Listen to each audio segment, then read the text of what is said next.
Because a lot of times, a lot of things that we're doing, we're not consciously aware of. And these are emotions like those little demons on the side of our shoulder saying, pss, pss, pss, you're not good enough.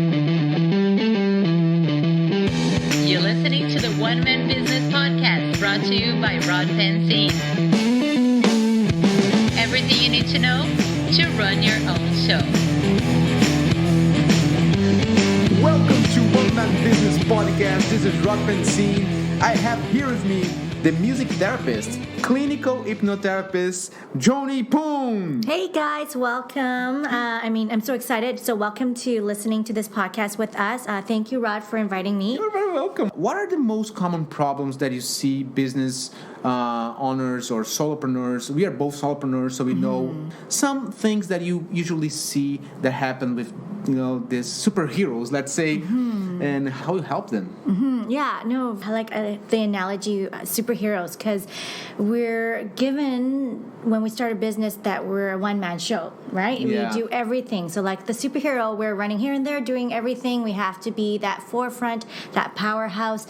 But then like all superheroes, if you guys are comic book fans like Superman, there's a weak side to them as well, right? Yes. And there's flaws. And if we don't deal with them, that's when, life happens and those challenges actually really bring us down. But then we often forget that we are the main source. So if we don't take care of ourselves, I like that. You're the main source. That work-life balance, who else is going to keep that business running, right? So it's just oftentimes what I see is people, not being mindful of when to cut work off. So oftentimes it's that lack of mentality. Guilty. Yeah, and I'm guilty of that as well. I when I first started my business, if I think back, I would say the first 3 years was really tough. 5 was where things kind of settled, but the first 3 was really tough. Like in debt, spending more than I was earning, lack of resources, and really just not realizing that it's okay to ask people for help, and then it doesn't always cost money, because you're in fear of, okay, if I ask for help, would they be expecting something from me? But then there are so many other resources, or tap into people who already been doing it, and they're more than happy to talk to you. Yeah. And another thing that I find is just relationships, they start failing because you're not spending time with people that support and love you, because you're so focused on your business.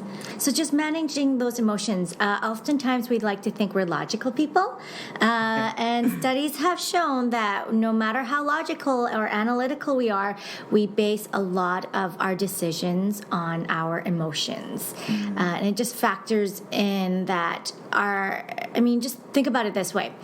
Do you feel that how you are mentally and emotionally feeling can physically affect you?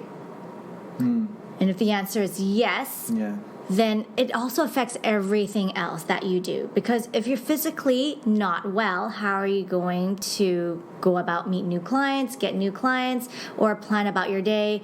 Or if you're mentally not well because you're emotionally just in that turmoil and conflict of like, okay, there's many different things, like how you mentioned with emotion battles, like, oh, okay, this client didn't commit, or I just lost a client. Oftentimes when we're new to a business, I find, and I struggled with this when I first started, I internalized it. It's like, oh, is this something I did wrong? Was I not good enough? Maybe, I didn't do something enough to make sure that they liked me. And it has nothing to do with you if you know where your skill sets are, right? I think it's, I don't know, like I have this feeling that I'm not my friend, because I'm being so hard with myself, and I'm always like giving like clients the priority, which is great. Just being like more aware that you deserve to work in a healthy, framework. Yeah, that healthy framework is a constant practice and ritual you need to continue on. It's not something that you've done and it stays. It's a constant battle. It's a battle that you always fight, because it's so easy to say yes to the next client that maybe you don't have time for, or so easy to say, okay, email came in, I need to deal with this now because I can't sleep. It's on my mind. But like you said, just because you answer and fire it off back doesn't mean, say they're like you fired at 2 o'clock in the morning, doesn't mean they're going to respond 2 o'clock in the morning, and they might not even be available that day. They might not respond back until a day or two. So just because you're festering on it doesn't mean that it has to be done now. No. Right? And your business is your new partner that you're in a relationship with. And whenever you're in a relationship, so easy to put on those rose glasses, or to put on those views where I need to do this. I want to give up all this, and compromise. And you end up losing yourself. And what ends up usually happening in those relationships, they don't last, or you become resentful, unhappy, and then you lose steam when you don't have passion. Because oftentimes your clients can feel it too. When you don't have passion, you're not going to be able to carry your business and move it forward. So being in a relationship, you have to set and always adjust and set the boundaries. Oftentimes when I work with clients that are dealing with life challenges, you never know what life brings you. Like deaths, or if you're diagnosed with something big. Yeah, and you're running the business. And you're running the business. Or, even if your relationship problems, so like maybe your marriage, or you're going through a breakup, it all affects you because all those emotions you carry with you. I mean, it's so easy. They say set it aside, but we're human beings. I would like to ask you, how do you tackle those problems? What are the things that you do to help them to deal with that?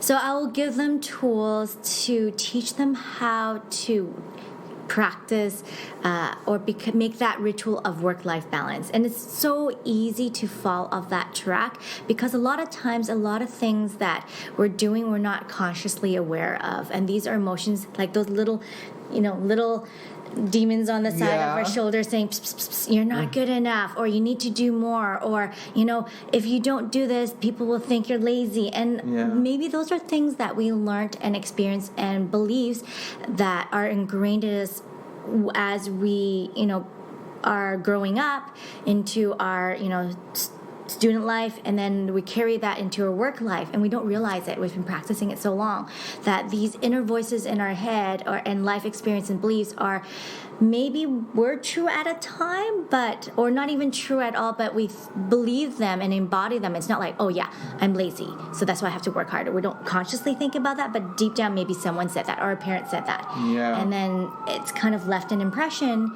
and then moving forward, you're actually reacting on that response without realizing it. It's like, oh, if I don't get back, that's why I'm not making enough, because I'm lazy. So then when we go back and clear some of those mind shifts that are so ingrained in our subconscious that we're not even consciously thinking about them anymore, but that can affect how we make our decisions, because again, it's an emotion, that guilt, I am lazy. Yeah. Think about it as thoughts that or experiences and beliefs, they're all stored in our long-term memory. And the beauty about what music can do is one of those tools that can bypass our conscious thought, tap straight into our emotions and into our long-term memory, because it's a strong memory trigger. And from there, it's like, think of a desktop. If you keep on filling it up and not segregate it into proper files, it gets really messy. How are you going to do things efficiently and effectively, right? Or even maybe we place things there that we needed at that time and we needed it, but then it no longer serves us. So it's eating up memory space. We need to clear it away. So then I go in with the hypnotherapy to just kind of like reshift. Do we need this anymore? No, let's delete that file. Or, okay, if we still need it, how can we change it that's more conducive for you? Because it's no longer the same circumstances when you first learned it. Right? Wow, interesting. I did the music therapy thing. I love it. I'm a musician, so I really like to work with music in any level. And but I did a workshop. It was more like to have like a clear goal and clarity. And it was so amazing, like you brought us to this place that was so bright, and I mean, it's amazing how we can just close our eyes and with the right guidance, we can get to this place that is so bright, so warm, and you feel so good, right? So it's almost like you have a superpower of bringing people to this place. So I wanted to talk a little bit about that for people that don't know music therapy or how does it work. Or hypnotherapy, yeah. I mean, like it's amazing. Like where this came from, like. Yeah, so thank you for thinking that I have a superpower. It's actually a superpower in all of us. It's just we don't know how to tap into it. And that's why we see different professions. And my profession is utilizing music therapy and hypnotherapy. Where it came about was a long time ago, they studied how our music can be affected by, or how our brains can be affected by music. And there are many instances where you do neuroimaging where they show you if you're engaged in live music or in certain frequencies, your brain will alter different states or even light up different parts. So, for example, if they did a scan of your brain while listening to music and doing what we call a guided imagery process, so you're using your imagination and the music is tapping to certain emotions, it lights up certain parts of your brain. So if you were to actually physically do them, those same parts of your brain will light up as well. So that's how powerful it is to, evoke those same emotions and memories or imageries, not even memories. It could be just imageries that you're imagining inside your mind. That's how powerful those are because it can start shifting your neural pathways to create new ones. There was this study done by Dr. Pavlo where he, did a research on this dog, and every time they placed food in front of him, they would ring a bell, and of course the dog would salivate because he would see the food. But then after a while, he wouldn't even have the food in front of him, ring the bell, and automatically the dog would start salivating in anticipation because, again, those triggers, the sound, and that's what sound memory or anchor does. So when people don't, not everyone loves music or as passionate about music as you are, and that's okay. So I'll use different techniques, still using the anchoring method. It can be either scent or even physical movement, like something kinesthetic. Oh, that's cool. There's a lot of YouTubers doing like things. So either like clenching their fist in one hand or just like tapping and doing like tapping the side of their lap, when they're getting themselves pumped up, just like 2 light taps and then nice deep breaths. So just to trigger those body reactions will trigger those anchoring things that we place positive reinforcements or resources that you want to activate in part of your brain that also ties into your emotions because you're just like, oh, I'm more pumped, more energized, and that's a feeling of that high, right? One of the things that I like you to have, which is really important, it's saying no. Yeah, oftentimes you hear coaches or other podcasts or even other, if you go to YouTube, self-help books, it's like, being a solopreneur, entrepreneur, you need to learn to say no. A lot easier said than done. And I mean, this is coming from a place where if I go back, it's a lot easier for me to do now, but from experience, because I did actually burn out. I burned out. I was constantly sick. I actually had to I was working while I was sick, so I never got better. I was sick for a full year almost, to a point where I was constantly coughing. My immune system was like down the hole, fractured a couple of ribs because of that constant agitation of coughing. Oh my God. My relationship was not doing so well. I actually even separated at one point with my husband. We had to take a break. It wasn't working out. So what I like to encourage, when I work with people from my own experiences as well, is to do an autopsy, or not like a mind analysis or a mind autopsy, and go back. Okay, write down what all the things you have to do, and then write it down at what cost. So each thing that you have to do, what cost does it come from? What are you sacrificing? Because oftentimes you're like, we need to do this because we're not making enough money, right? Yeah. Or we're not doing enough because I don't have enough to meet my bottom line. But besides the bottom line, at what other cost does it come with? Because if we don't think like that, we lose much more than we realize, and the value that we place, like the dollar amount. Because say maybe if the relationship actually did fail, it'll cost more to get a divorce. Oh my God, yeah. That's for sure. But besides the money, you lose someone that could be your support, your cheerleader. In times that you're feeling very low, at what cost is too great or too much? Like, you need to kind of analyze that and then prioritize. Okay, say I have to do this. If I do it now, would it make a difference compared to when I do it later? Yeah.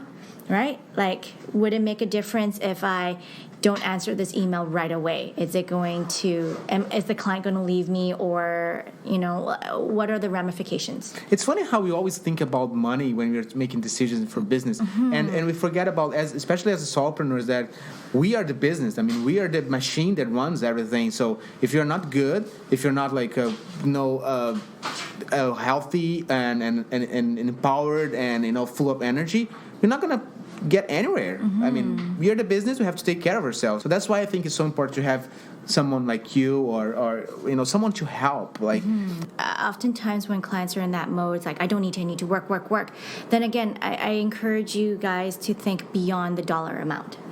What else are you putting on the line, right? What else are you sacrificing in order to justify that you're working every day, 7 days a week, right? Yeah. And sometimes when you're starting off, maybe you might do need to work 7 days a week. But then, are you creating moments of mental breaks for you? That's what I call them. Are you creating those mental breaks for yourself? Meaning, it could be as simple as 5 minutes within your busiest workday. Right? I mean, we all sleep, so minus your sleep. I'm not talking about when you sleep. Some people even sacrifice sleep, which I don't encourage, because I did a lot. If you're not sleeping and resting, you're probably doing the same amount of work, but 3-4 times slower, because you're not in that optimal, rested state. Yeah, So I totally feel that. I have projects that clearly I get it done like in a couple hours, and some of them, if I work through the night, it's just like 6-8 hours and I didn't finish. It was like, there's something wrong here. Right. Yeah, right. And so you could have just used like 6-8 hours, and when you could have banged it out in 2 hours, those 4 hours you could have just slept. Yeah. Right? So it's just doing the math and if you're very logical and trying to rationalize everything, that's one way of seeing it. It's like, sleep is important, and creating those mental breaks. It doesn't have to be like a full day off if you can't afford it, because I can completely understand when I first started off, I had opportunity to not work every day, but once I started getting busy and I was still trying to make things meet and make ends meet, then I didn't know how to say no, because I'm like, I need to fill up every time and space now to make up for all the costs that I expend at first, right? Okay. But then I noticed everything started going downhill, right? That's when I started noticing everything going downhill. I wasn't as productive because I wasn't sleeping as much, and then I wasn't taking those mental breaks like within my day. It's all I say is it doesn't even have to be 5 minutes. It could be even like 30 seconds, and that's all you can afford. Like deep breath, right? Yeah. Something like that. Just do a mind exercise, and those are some of the tools I would show my clients. And then as they practice and see the benefits of it, they'll start doing more of it, because they realize how they're more efficient and more productive at work and more creative. Because if you're an entrepreneur, solopreneur, you have to be creative and think outside the box to get you into that space where other people might be doing the same thing and offering the same services as well. That's amazing. I like to do like a top 10 recommendations for business owners that are starting or like maybe are not feeling that great running their business. So my top 10 from my own experiences would be take action or do. I'm sure if you listen to a lot of self-helps, you hear this in common. And to flush that out, not just only do, act upon it and be okay with adjustments. Just because you've decided to do something doesn't mean it is the it-all be-all, and then if it doesn't work out, you failed. No. You can adjust along the way, because everyone does it in their own way. And if you have the right intentions and that goal clear in your mind, don't worry about the how. If you do and adjust, it'll resolve and flow in its way that it should be for you. Yes. I would say number 2 is to create. How can we switch? Okay. Number 2, adjust one is the one. The first one, I would say like to have your cave, your like I don't know, like your little corner or whatever you have, that you have your own like quotes, your own like empowered elements, things that you actually go there, you kind of get in the zone. Have like a I don't know, like a space in your house, or even if it's like in a co-working space, whatever you have, like try to find elements that kind of bring you to that zone. So I would say, let's say how does it call, like when a superhero has their own Layer. Yeah. layer? Okay. There we go. Thank you. There you go. Number 3, you go. Yeah. To remember to sleep. Sleep is so important. Oh my God, I'm embarrassed now. Okay. Sleep is so important, and don't feel guilty for the amount of sleep you get, as well as how much. Like, people are like 7 hours of sleep. You have to bank in 7 or 8. Everyone's a little different, but know how much sleep works for you so that you feel rested at least, right?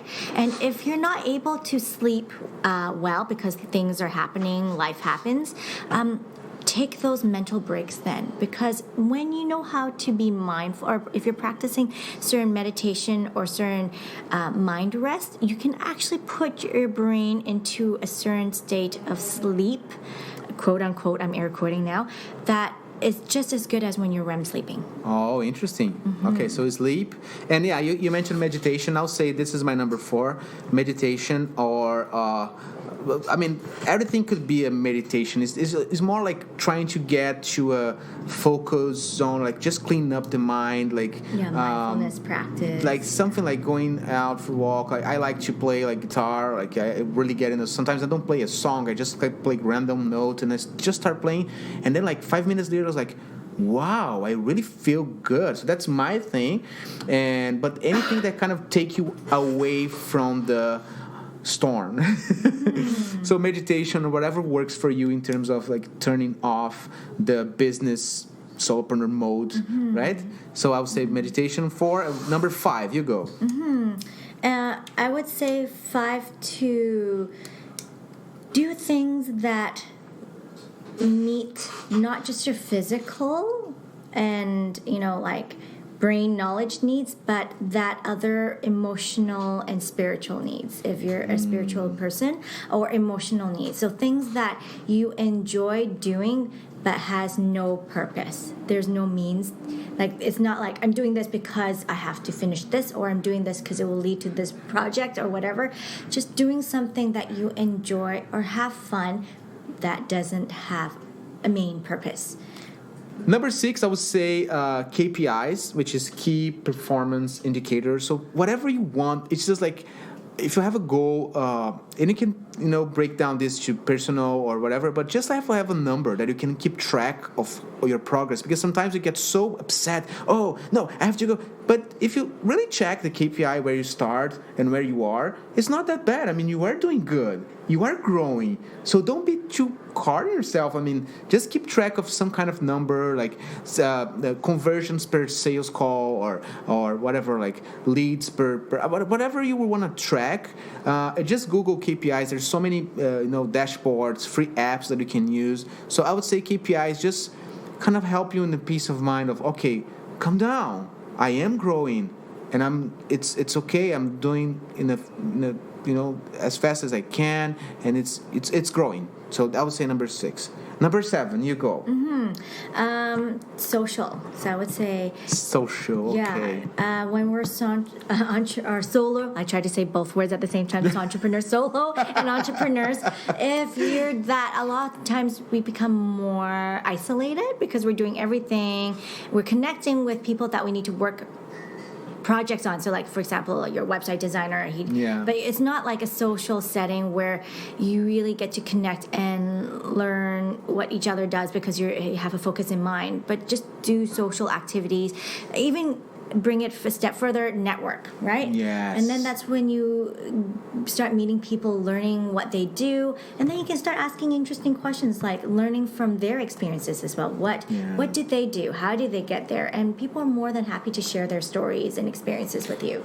one thing that I really loved is like mastermind, kind of mastermind groups where you can just share your problems. It's amazing when you put people together that have kind of the same challenge, or with all business owners, people that are on kind of the same page. Yeah, going through the same things. And, you hit a key point. It's just good to have, that's another reason why I said social, is because you don't feel as lonely.